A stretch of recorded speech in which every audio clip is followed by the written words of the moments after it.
নমস্কাৰ বন্ধুসকল, আপোনাক ডিম্পু গগৈ আমাৰ চেনেলত স্বাগতম জনাইছোঁ। আজি আপোনালোকৰ মাজত নতুন এটা ভিডিঅ' লৈ আহিছোঁ। টপিকটো অলপ বেলেগ ধৰণৰ। টপিকটো হৈছে যেতিয়া দুজন ব্যক্তিয়ে মোবাইল ফোনত কথা পাতি থাকে তেতিয়া তৃতীয়জন ব্যক্তিয়ে মনে মনে কথাখিনি শুনি থাকিব পাৰে। আপোনালোকে ভাবিছে মই কনফাৰেন্সৰ কথা কৈছোঁ বুলি। কনফাৰেন্সৰ কথা মই নাই কোৱা। কনফাৰেন্সৰ লগত এই ট্ৰিক্সটো সম্পূৰ্ণ বেলেগ। এই ট্ৰিক্সটো কৰিবলৈ আপুনি কেইটামান ছেটিং অন কৰিব লাগিব। ছেটিংকেইটা মই দেখাই দিম। তাৰ আগত আপুনি এই ট্ৰিক্সটো অন কৰিবলৈ দুটা কথাও জানিব লাগিব। কথাকেইটা হৈছে, প্ৰথমতে আপুনি যোনটো নম্বৰৰ পৰা কলটো ফৰৱাৰ্ড কৰিব বিচাৰে সেই নম্বৰটোৰ মানে যিখন চিমখন মোবাইলত লাগি থাকিবতো, সেই মোবাইলটো আপোনাৰ 2 মিনিটৰ কাৰণে আপোনাৰ হাতত লাগিব।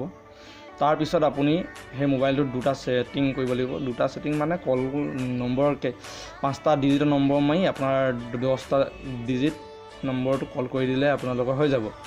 এতিয়া মই আপোনাক মোবাইল স্ক্ৰীনলৈ লৈ যাম, কেনেকৈ কৰিলোঁ দেখাম। তাৰ আগত দুটা কথা আৰু কৈ দিওঁ যে যদি ভিডিঅ'টো চাই ভাল লাগে তেতিয়াহ'লে মোক এটা লাইক কৰিব আৰু কমেণ্ট কৰিব ভাল লাগিল বুলি। আপোনালোকে যেতিয়া লাইক আৰু কমেণ্ট কৰে তেতিয়া মই ভিডিঅ'খন বনাবলৈ অলপ ভাল লাগে। কাৰণ লাইকটো নহ'ব লাগিলে আপোনালোকে জানেই, লাইকটো মই সেইকাৰণে খোজা নাই যে মই লাইকৰ পৰা কোনো পইচা পাম। লাইকৰ পৰা মই কোনো পইচা নাপাওঁ।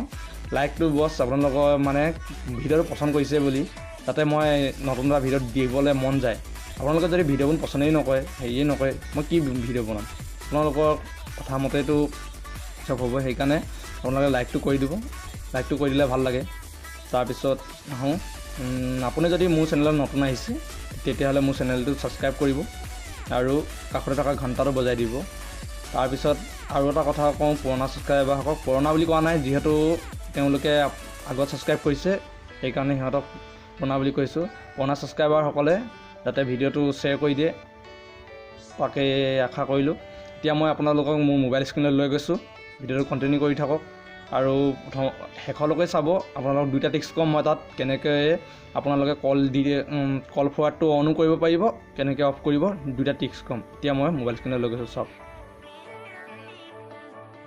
এতিয়া মই আপোনালোকক মোৰ মোবাইল স্ক্ৰীণলৈ লৈ আহিলোঁ। স্ক্ৰীণলৈ অহাৰ পাছত মই এতিয়া প্ৰথম ফোনত যাম। ফোনত যোৱাৰ পাছত মই *401# আৰু 10টা ডিজিটৰ মোবাইল নম্বৰটো ডায়েল কৰিম। এতিয়া টাইপ কৰাৰ পাছত মোৰ এই জিঅ' চিমখনৰ পৰা এতিয়া মই এই ওপৰত টাইপ কৰা নম্বৰটোলৈ কল ফৰৱাৰ্ড কৰিবলৈ মানে অনুমতি দিম। অনুমতি দিবলৈ কি কৰিব লাগিব চাওক। অনুমতি দিবলৈ একো কৰিব নালাগে, কল বাটনটোত প্ৰেছ কৰি দিলে হ'ব। তাৰ আগত কাষ্টমাৰ কেয়াৰে অফিচত কি বুলি কয় আপোনালোকে শুনক।